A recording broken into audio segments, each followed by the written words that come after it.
Coming up, intelligent and charismatic are the words that I pick up on. What a segue. Don't tell me you're that naive. Good Lord. If only we knew what they were going to do. Hola, buenos días, ¿cómo estás? But now's the time. Oh, I don't know. I could see his tail wagging. Hey, step back. The app just shows us multiple ways to read a script, aren't there? Fire? Out of the mouths of babes, eh? And it ends with the tongue twister with the pen in your mouth. And now, enjoy the podcast.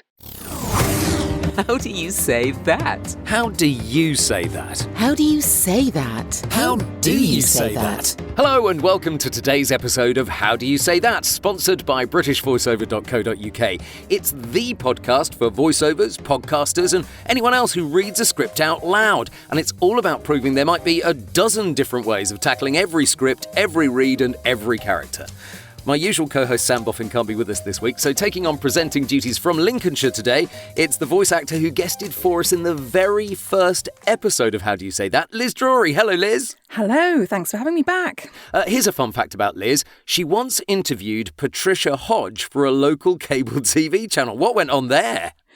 Yeah, so Patricia Hodge is originally from Cleethorpes, and I live maybe half an hour from Cleethorpes. Right. And I was working at Channel 7, which was the local cable TV station back then. And we secured an interview with her because she was coming up to do, I think she was doing like a one-woman show at the auditorium or something along those lines. Yeah. Anyway, so we turned up at the hotel where she was staying, and we arrived before she did. And when she came in, she got her son with her, who must have been, I would guess, about 7 or 8 at the time. He walked in and said to the landlady at the hotel, how many stars does this hotel have? And she said, it has 3 stars. Oh, I only like hotels with 4 or 5 stars, he said. Nice. And Patricia was absolutely mortified. Out of the mouths of babes, eh? Absolutely. Well, my co-host is Mark Rice, who first appeared on the radio back in 1982, can you believe? Long time introducing the Phil Collins song, You Can't Hurry Love. That was a while back, Mark. It was a little while back. I'd bothered my local radio station. They went, yeah, come in. And I was like 11, 12. I just turned 12, I think. So they let me do it. And then I kind of worked on and off with them for another 8 years or so. So that was fantastic. It's amazing how little connections just make big connections, isn't it? It's all about the networking. It is indeed. And of course, we also have a special guest who this week is Andy B. Robinson. Hello, Andy. Hi, Andy. Hello. Well, Andy is an award-winning British voiceover artist coming live to us on the podcast from his studio in the Canary Islands. Woo. That's modern technology for you. He's known for his authoritative, natural and reassuringly confident voice. With nearly a decade of experience, he's worked with numerous high-profile clients like Amazon, Coca-Cola and Mercedes. Although he specialises in corporate and commercial projects, he's also comfortable working in a variety of other fields, including video games, podcasts, audio dramas and narration. While his natural speaking voice resembles soft or modern RP, he's particularly skilled at regional UK accents and even Castilian Spanish, which he's recently started voicing in. Oh, Andy, give us a bit of Spanish. Yeah, go on, Andy. Hola, buenos días, ¿cómo estás? Oh, nice. Sounds good to me. Nice, it does, yeah. So, Andy, have you got a fun fact about you for us? I laid a wreath on Superman's grave in the opening credits of Justice League. Did you? Lord. I did, yeah, I did. Not everybody gets to say that they did that, right? No, not hardly anybody. Good Lord. Well, there you are, exactly. I actually laid the wreath and stood back and pulled a salute, and we were there for a whole morning filming up in Buckinghamshire, and it was a cracking day, really, really amazing. But when you see how much money went into this shot, I can that they imagine, got, yeah. And literally you see the back of my head and the right part of my ear from behind for like 0.3 of a second.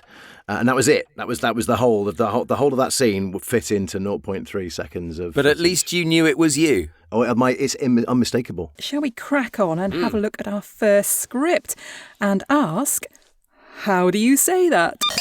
How do you say that? Well, I've brought a local radio ad in today in the superhero mould, and that's before I knew about Andy putting a wreath on Superman's grave. So what a it's all segue. about superheroes. It's incredible. So this is a local radio station for the southeast. It is Drips and Leaks, but they are talking about doing it in superhero style. Do you do much Caped Crusader work, Liz, at all? Not often, although actually recently I did get asked to do something similar to this for a company that has a they produce a CRM, which is not the kind of thing that superheroes normally talk about. No. But I had to talk about that in a superhero fashion. Well, I mean, this is going to be a walk in the park for you then, this one. We'd love to hear how you do it. Okay, here we go then. Drips and leaks. Drips and Leaks are your plumbing superheroes on the South Coast. We have over 20 years' experience in saving you from annoying leaky taps right through to complex drainage repairs and efficient leak detection. And with our preventative maintenance services, we act as your shield from future damage and costly repairs down the line. Drips and Leaks take pride in providing the highest quality service to our customers, ensuring that your home or business is always safe from water disasters. Call on our team of professionals and enjoy the peace of mind of being free from plumbing problems. Visit dripsandleaks.com. Oh, nice! I could see the cape flowing in the background there. It was really because you went hard on "we act as your shield," and it's like, oh, I see what you did there. I'd got my underpants on over my trousers then. I think you need to for that kind of thing. I can't remember whether this was a 30 or a 40, but it's exactly that kind of pace that you need to go for something like this, isn't it? There's always more words than you need, isn't there? That is very true. Andy, do you do much of this kind of thing? I can't think of a superhero. No, I don't think I've ever been a superhero. Dun, dun, dun. But now's the time. It indeed, isn't it? Just go for it. I shall give it my best shot. So I have to stand up for this, of course. Yes, sitting down in the booth. Yes, absolutely. The cape needs to flow out. Imagine, yes. I have to stand. I have to assume that superhero pose, feet slightly apart, one leg further forward, and that, hands on hips. Are you ready? Oh dear. Drips and Leaks are your plumbing superheroes on the South Coast. We have over 20 years' experience in saving you from annoying leaky taps right through to complex drainage repairs and efficient leak detection. And with our preventative maintenance services, we act as your shield from future damage and costly repairs down the line. Drips and Leaks take pride in providing the highest quality service to our customers, ensuring that your home or business is always safe from water disasters. Call on our team of professionals and enjoy the peace of mind of being free from plumbing problems. Visit dripsandleaks.com. Oh, you went full American in there. I like that. I wasn't expecting that. That was nice. It's like Superman flying in to do your drips and leaks. I don't know why. It just seemed it had to be. I don't actually recall you breathing in that entire script. No. I'm not sure I heard you breathe in. I was holding my breath with you. That's difficult though, Liz, isn't it? It's like when you've got to do something that quickly with that many words, the breathing becomes a real nightmare. Oh, it does. I mean, thank goodness for editing, eh? When you can take out a few breaths and get it into the 30 seconds, squeeze it in. Absolutely. Yes. I didn't go American, but it was a similar kind of read, but not the American style. So, Drips and Leaks are your plumbing superheroes on the South Coast. We have over 20 years' experience in saving you from annoying leaky taps right through to complex drainage repairs and efficient leak detection. And with our preventative maintenance services, we act as your shield from future damage and costly repairs down the line. Drips and Leaks take pride in providing the highest quality service to our customers, ensuring that your home or business is always safe from water disasters. Call on our team of professionals and enjoy the peace of mind of being free from plumbing problems. Visit dripsandleaks.com. Da, da, da, da. Do you know what I wanted in the background there? I wanted the Thunderbirds music. I really hope that they used that. Do you know what? I didn't hear a final version of it, but that would have worked so well. Yes. How do you say that? Right, let's go for script number 2, shall we? So this is the script that Andy's brought in. It looks, Andy, as if this is a gaming character. Yes, it was actually a gaming character that I did last month for an RPG type game. They were very open as to the accent that you could use to do the character, and I ended up making him because they wanted a Game of Thrones type vibe, as you can tell from the script description and the instructions. So I went with a Jon Snow, kind of north of the Wall. Okay, well let's look at those. Let's look at those instructions. So what Would you got like me to? Sent? Yeah. If you'd like to take us through them, that would be great. Sure. So the character is called Slippery Breendon, the captain of the Horns of South, a semi-knightly brotherhood they are. He's a sly guy who perfectly knows how to do good business. Right. Think Game of Thrones, Littlefinger type vibe, a bit sneaky. At the end of the day, the most important thing in his world is his profit. He understands the old way and tradition, as his father was a tough traditionalist. He doesn't give a damn about it. He wants to keep away from Camelot's politics. In fact, his actions provide Horns of South relative prosperity. He's intelligent and charismatic. Intelligent and charismatic are the words that I pick up on. I've never seen Game of Thrones, and I actually had to go and look up who Littlefinger was because I hadn't got a clue. Did you just say that you've... No. Let me take a breath. You've never seen Game of Thrones? No. I mean, I've only seen a very little amount of it, but you get so many scripts through these days that reference it. Yes, it might be that I really need to go and watch it from the beginning. I think it's absolutely superb. It really did set a new benchmark, I think, in terms of production values for television. Yeah. And that feel of being a movie level production, really fantastic scenery, settings, and a wonderfully detailed world. But if somebody was to ask me to describe it for them, I would say it's like Tolkien for grown-ups. Yes, interesting. Yeah, I sat down with my mum to watch a couple of episodes and very quickly turned it off. I'd forgotten just how much nudity and sex and violence there is in it. And she's all about Game of Thrones. She loves a little bit of fantasy, but not when it's all graphic and gruesome. And it's really graphic and gruesome. My husband Jesse found out that his mum and stepdad are watching Handmaid's Tale, exactly the same thing, because that's quite a lot of violence and nudity in that as well. Yes. Yeah, a bit gruesome in places, isn't it? Just a touch. Well, shall I have a go at this? Because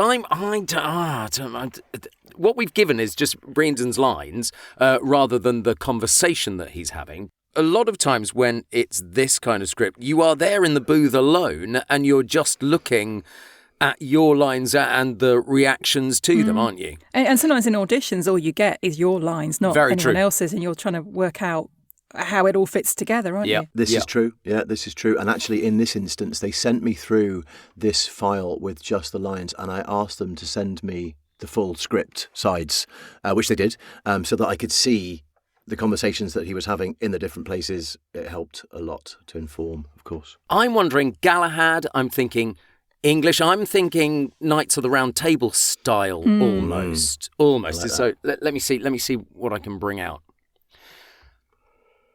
Aren't you aware that taking the temple was the worst possible idea? This will only quicken Camelot's intervention. If they send Galahad... Why? Because you don't like the All-Mother? Or was this meant to be provocation to warrant Camelot's invasion? Oh, don't tell me you're that naive. Do you know how he got the moniker The Pure? Well, he somehow got it into his thick head that evil is rampant everywhere and that it's best to purify it with fire. So he goes around setting everything on fire. Sure, it's pure afterwards, because there's nothing left. Nice, I like that. Nice. There was a tension. There was a dramatic tension. Yeah. It's fingers crossed. Absolutely. I think I got the sense of the person that he's talking to is not terribly on his side. You came across your intelligence and charismatic in that slightly clipped tone. There was somewhat an arrogance there. It lends itself well to it, doesn't it? Do you do much of this kind of stuff, Andy? Yes. Well, I'd love to do more. It's my favourite day at work. My favourite day at work is video games and character stuff, where you really get to get your teeth into it and become somebody else or something else for the day. It's my favourite fun day at work. The majority of work that I do is corporate and commercial narration, which is fine because it's great fun to do any voicing at all. And of course, even if it's not character work, there's still a story to every. There's a pattern to every story, isn't there? And something that you can inflect something. You're always playing a role, aren't you? Whatever the script is. Exactly. But I like it when it's really left field roles that you get to do a couple of characters and really distinguish. So they were and of course I love it. I don't know why I love it, but I just love it when somebody listens to it and goes, "That's not you. That's never you, is it? It's never you, is it? It's not you." Yeah. I mean, I don't do very much of this, but I would love to do more. It's the kind of thing that sparks my imagination. And, of course, this is the kind of work that is safe from AI. Because AI can't act. Yes, Yeah. that is a very good point. Yet. Yet. Yet. Oh, well, yeah. I mean, my goodness, absolutely. Shall we get Liz to have a go at this script and do the female perspective on it? Because it could well be a female rather than a male character here, couldn't it? It could indeed, Yeah, there's yes. nothing in the script that suggests it's male, is there? Could Just be a either. violent woman. Just the name. So, like you, Mark, I do very little of this kind of work. So this is kind of fun, actually, to Exactly. have a go at something like this. I laugh. Okay, here we go then. Aren't you aware that taking the temple was the worst possible idea? This will only quicken Camelot's intervention if they send Galahad. Why? Because you don't like the All-Mother? Or was this meant to be a provocation to warrant Camelot's invasion? Don't tell me you're that naive. Do you know how he got the moniker The Pure? He somehow got it into his thick head that evil is rampant everywhere and it's best to purify it with fire. So he goes around setting everything on fire. Sure, it's pure afterwards because there's nothing left. Yeah, nice. Right up at the top where you went, if they send Galahad, it was the tension left in the air of that unfinished sentence was really there, very much so. Yeah. If only we knew what they were going to do. Yes, what would the Galahad do when they get here? Who is Galahad and what is Galahad? Yeah. And are they riding a horse? I didn't even think, what is Galahad? Absolutely. Well, they might be on a horse. Who knows? Yeah. So, let's hear your take on it, and Andy, and what you did with it. All right, let's have a crack. Right. Aren't you aware that taking the temple was the worst possible idea? This'll only quicken Camelot's intervention. If they send Galahad... Why? Because you don't like the All-Mother? Or was this meant to be a provocation to warrant Camelot's invasion? Don't tell me you're that naive. Do you know how he got the moniker The Pure? He somehow got it into his thick head that evil is rampant everywhere and that it's best to purify it with fire. So he goes around setting everything on fire. Sure, it's pure afterwards because there's nothing left. I love nice, that. and very different to the way that both Mark and I did Indeed. it. And it's very obvious that you come from an acting background, and Liz, I don't think we do necessarily. the emotes that are in there, the expression is all humanisation. Yeah, the humanisation. I mean, I would probably do that again in that script and put much more of that in. But of course, we're dry reading these, so Yes. You get the first take, and it's probably not the one that you would use. And we say that very often on the show. But it's interesting that it brought a whole different dimension, Liz, didn't it? Absolutely. Yeah, I really enjoyed that. Oh, bless you. Thanks. Yeah, I thought there was a comedy moment potential there at the end. I mean, obviously, purifying with fire is a bit ridiculous, isn't it? Yeah. You don't end up with much, do you? Yeah. The evil is so obvious. Yes. Yes. I quite often with the scripts like that, if I get a script like that, when we're doing prior to reading the sides, I will ask, am I allowed to, how far would you like me to go with that humanisation? Because quite often it's, you can stumble over words, you can, well, I think one of the takes that I did, I said, it came from Basil Faulty Towers. Right. When he went, fire? And I did. It's best to purify with fire. Fire. Right. And it was in my head. It was a Basil Fawlty impression, but pulling the Jon Snow northern side of that really worked as well because it hardened that. Much as I went the much more RP articulate side of that character, the northern accent really worked to put the grittiness within there as well, didn't it? How do you say that?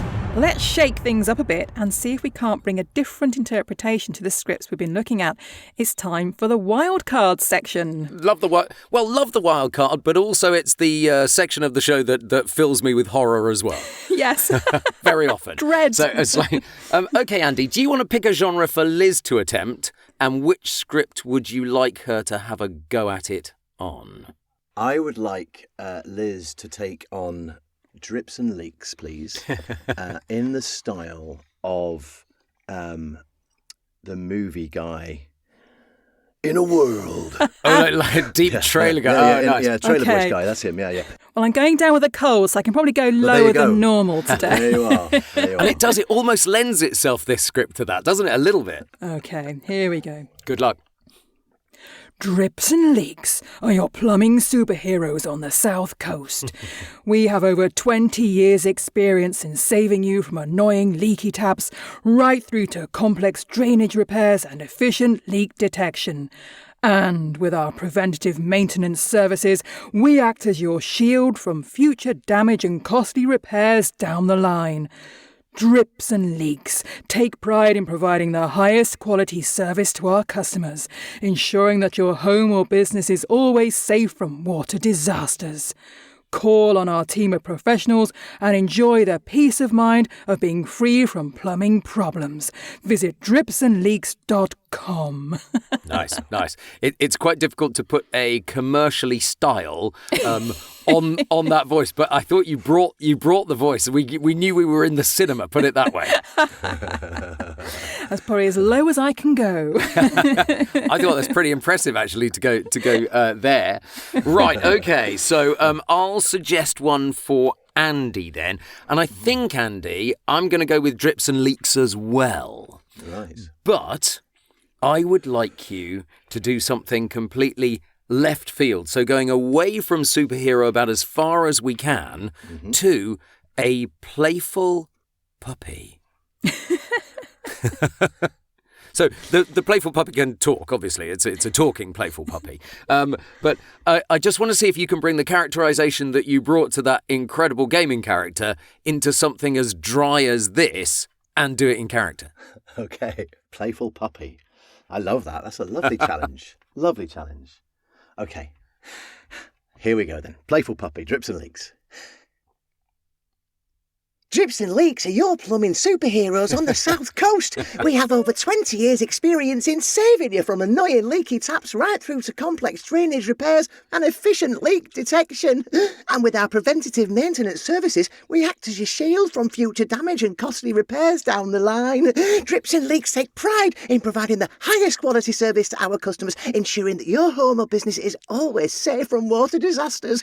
Call on our team of professionals and enjoy the peace of mind of being free from plumbing problems. Visit dripsandleaks.com. It's a lovely characterization. I'm not sure I got much puppy, necessarily. Oh, I don't know. It's I like- could see his tail wagging. You've got to assume that was a cartoon of a puppy. But that was a great voice to kind of bring to something the like that voice. to life. Yeah. Love it. And very different from previous reads. You couldn't be any more different from the superhero on the South Coast, could you? Absolutely. Sadly, of course, it's now time for me. So turn. I'm going to get Liz to suggest a wild card Okay. for one of the scripts for me. What would you like? Well, I think we'd better go for the other script, so the gaming script. And Right. so I'm in a play at the moment. I play a couple of characters in this play, and one of them is she's a sort of 30, 40-year-old woman who is really depressed. And it's an Alan Ayckbourn play, so it's funny. You know, she's depressed, funny. We're playing her for laughs. And I just have to keep bursting into tears all the time. So could you do that, please? In the Depressed style and of teary. a comic depressed character, please. That is tough. Thanks for that. Right, okay. Aren't you aware that taking the temple was the worst possible idea? This will only quicken Camelot's intervention. If they send Galahad. Why? Because you don't like the All-Mother? Was this meant to be a provocation to warrant Camelot's invasion? Oh, don't tell me you're that naive. Don't tell me that. Do you know how he got the moniker the Pure? Oh, he somehow got it into his thick head that evil's rampant everywhere, that it's best to purify it with fire. So he goes around setting everything on fire. Sure it's pure afterwards. Oh, because there's nothing left. That was great. I'd have liked more tears, I think. More tears. Heavens. Golly, that takes you out of your comfort zone, doesn't it? That's for sure. That was remarkably distinct, though, to your first read. It really was. I mean, you couldn't.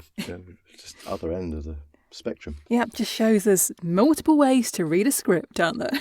I loved your incredulity as well. It's the fire thing. You were so despondent at that point. Purified with fire. Like, what is he doing? What is he doing? Exactly right. It's terrible.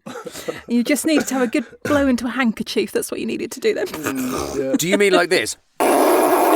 Exactly. Makes it more comic. That would have just topped it off, yeah. Yes, exactly. Crazy. Remember, if you want to have a play in the comfort of your own booth, we've yes. put these scripts in the show notes so you can have a try for yourselves. Good luck with that. Yeah, absolutely. If you've got any voiceover questions that you'd like answers to, you can send your question for future episodes to podcast@britishvoiceover.co.uk. And our question this week is, how do you keep your voice in shape? What exercises or warm-ups do you do before you start recording? So, Mark, do you have a warm-up routine? Well, I talked to Nick Redman about this, and obviously, you know that Nick is very much into vocal health and everything. So I like to do lip trills, which are good fun. So it's like... and up and down and up and down. I quite like to do the tongue twister with the pen in your mouth. I haven't got a pen. Yes, I do that. Yeah. Just with the red lorry, yellow lorry, just to try and get the articulation there so much. And I probably should do a bit more breathing exercise than I do before I dash into the booth and try it out, which is probably why my take one I never send. It probably means that my breathing kind of needs to calm to that kind of point. But they're the three things that I kind of do on a regular basis anyway. Yeah, I have a routine that I do. It's through an app which Elaine Clark created some time ago. But it's like a 5-minute warm-up, and it includes a lot of the things that you just mentioned, the kind of sirens and, up and down. Vocal sweeping. That kind of thing. And it ends with the tongue twister with the pen in your mouth. I do like that. And I say it takes about 5 minutes. Yeah, I like that. It is really good for, the muscles of articulation, isn't it? What do you do, Andy? I tend to make sure that I am hydrated, so I always make sure I've got lots of water. Of course, in the booth. Yep. Yeah. I like to drink tea. I like to drink English tea through the day, and I find that the tannins in that leave my mouth quite dry, so I make sure that I swill properly before I go in. The other thing that I do in the morning is have a little sing-song. While I'm getting ready, I'll just hum away and just get the vocal cords warmed up. But I really do hear a difference. If I have something urgent that comes in overnight, or I've got to jump in to do something first thing in the morning, if I haven't given my voice time to wake up and stretch itself a bit, I sound really different than I do later in the day. Yeah. I couldn't do a pickup line, let's say at 5 p.m. and drop it into a read that I'd done at 9 because it wouldn't match. No. And it goes to show that you can hear it, how your voice migrates through freshness. It needs a bit of wake up in the morning, and then it gets more tired through the day. Yeah, and definitely. by the time you got to the end of the day, that's it. But I don't know about you guys, but I often, if I've got some auditions, and if I've got anything like, for example, pirate horror, then I'll save that for the end, because that's going to shred me, right? Yeah. It can do. It really can. Yes. I'll save that right to the end. And I've done a few video games before where you have to do a lot of emotes and all the different death rattles. You die 96 times in a different way. I have a great technique, by the way, for that. When you get, I imagine your first one, you got stabbed by a teaspoon, and you end up getting hit with a chainsaw and everything in between. Imagine a bigger knife each time, basically, to help you get more pain sounds out. But of course, that can really, really do you in as well, because you could be 3-4 hours shouting. So it's really great to, if you can, schedule those for 4 o'clock on a Friday. Good thinking. Yeah. And since I feel like I've got a cold coming on, have either of you got any good cold remedies or things you do if you've got a sore throat? Steaming. Steam and more and more hydration. Vocal I mean, you'll be rest. weeing all night, Liz, but more and more hydration. That's the thing. I've drunk loads of water today, loads and loads of water. The trouble is with colds, of course, it can take us out and make us sound nasal for another 10 days. And so this is when, if somebody has a cold and comes to our house, it's like, stay away. Yes, yeah, I'm that, exactly. Yeah, I met somebody today and he said, I've got a bit of it. I was like, hey, step back. Because they don't really get that. They don't get that it actually affects your sound for a good period of time. Yeah. Yes, exactly. And sometimes it doesn't matter that much. If it's a client where you're just doing a standalone project, Yep. then it's fine. But if you're halfway through, I mean, I don't do them, but audiobooks, oh my Absolutely. goodness. Imagine. Or Yeah, a long imagine. e-learning, anything like that. Yeah, Yeah, absolutely. Yeah. Yeah, lots of vitamin C. Yeah, vitamin C is good. Ginger tea. Just a reminder too that we're putting today's scripts in the show notes so you can have a read for yourself. Yeah, do send any voiceover questions as well to us at podcast@britishvoiceover.co.uk. Please like the podcast and subscribe on your favourite podcast platform so you never miss an episode. And feel free to give us a review if you feel moved to do so. Oh, yeah, please do that. That's it for this week. Thanks again to the wonderful Andy B. Robinson, and many, many thanks to Liz Drury for filling in for my usual podcast partner, Sam Boffin, on today's show. Tune in next week when we'll have more scripts, more wildcards, and another voiceover guest when we'll be asking, I don't know if you've listened to this bit of the podcast, Andy, we all say it together. It's like, when we'll be asking, how do you say say that? How do you say that?